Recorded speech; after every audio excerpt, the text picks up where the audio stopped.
In this unit, we're looking at Africa in the early modern era. And a lot of Africa in the early modern era is going to be dominated by the effects of the slave trade. But before we get into the slave trade, we're first going to look at some of the dominant kingdoms that ruled much of sub-Saharan Africa. So we're going to start in West Africa. And West Africa, at the beginning of the early modern era, is going to be under the control of the Songhai Empire. And the Songhai Empire was founded by Soni Ali, and they started as a small city-state during the Mali Empire. But they had never been under the direct control of Mali. They had always been able to keep their independence. And so as Mali begins to decline, they take advantage of that.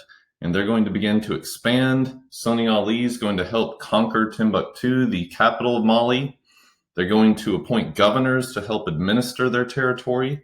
They build a very powerful army. They even build a navy and are going to adopt Islam. And with Islam, much like under Mali, the rulers converted to Islam, but they also maintained a lot of their old pagan practices. And they're going to, just like Ghana and Mali before them, grow wealthy by controlling and taxing trade across the Sahara Desert. And they're going to continue to control a large portion of West Africa until the late 16th century. And groups of invaders from Morocco using muskets are going to push in and ultimately break up the Songhai Empire. And at this point, it kind of falls to more regional states. And some of these regional states are going to become more Islamic. And so an example of this is the Sokolor Caliphate.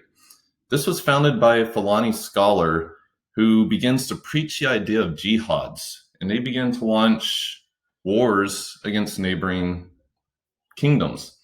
And they're going to conquer several states, they're going to extend their territory, and actually founded a pretty powerful Islamic state in modern-day Mali and northern Nigeria.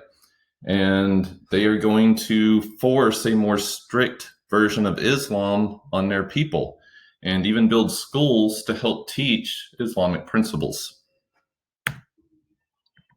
Moving to Central Africa, we're going to see the Kingdom of the Congo continue to control a large portion of Central Africa.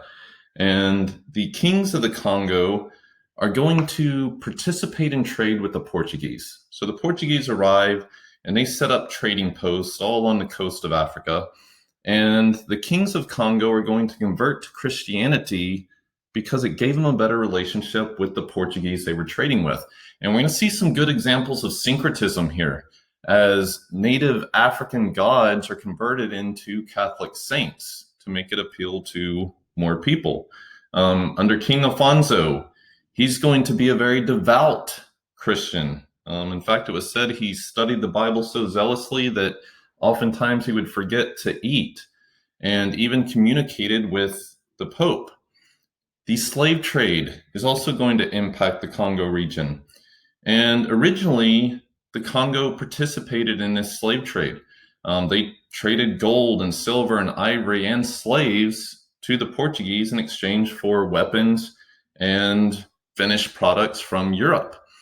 But as time progressed, the kings began to see the devastation that the slave trade was having, and actually appeals to Europe for help in putting an end to the slave trade. But ultimately, this leads to deteriorating relationships between the kings of Congo and the Portuguese. It actually leads to the outbreak of conflict and war. And Portugal is actually going to behead the king of Congo.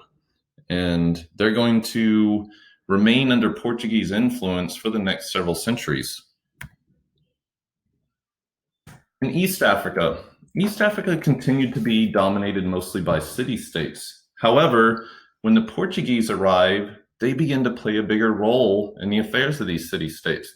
And this includes Kilwa, which was really the dominant city-state on that Swahili coast. And so a Portuguese naval fleet is going to basically force Kilwa to agree to pay tribute to the Portuguese.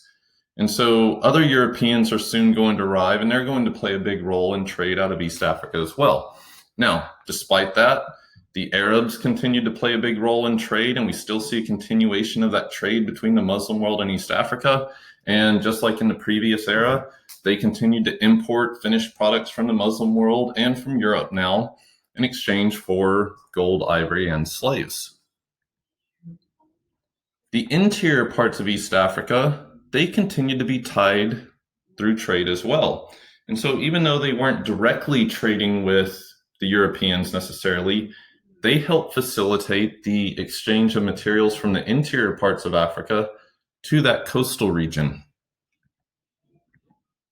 And when we look at South Africa, first off, was the area of sub-Saharan Africa that was probably least impacted by the slave trade. And they're also another big exception here. They're going to be settled by groups of Europeans during this period. For the most part, Europeans did not settle in Africa during this early modern period. They traded with Africa, but they didn't come and establish these settler colonies. South Africa is the exception. So South Africa is going to begin to be settled by the Dutch, and more Dutch colonists began to move there, and they became known as the Boers. And so the Boers were just these Dutch farmers, and they take over the best lands of South Africa, and then they use the natives as slaves to work on these growing plantations. And so as they begin to expand, they're also going to come into conflict with other African kingdoms. And one of the biggest forms of resistance came in the Zulu people. And part of this is going to spill over into the modern era. The British, at the very end of this era and the beginning of the next era, are going to arrive and begin to take over parts of South Africa. And as they do, that's going to push the Boers, the Dutch, further inland. And as the Dutch continued to push further inland, that brought them into stronger conflict with groups like the Zulu. And so Shaka is going to help organize the Zulu people and organize all these smaller kingdoms into a larger unified force. And they're going to fight against the Dutch and the British as they continue to push into the interior parts of South Africa.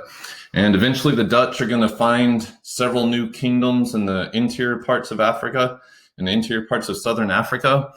But when diamonds are discovered there, the British decide they're going to take over that territory as well. And so eventually Britain is going to come to control most of South Africa.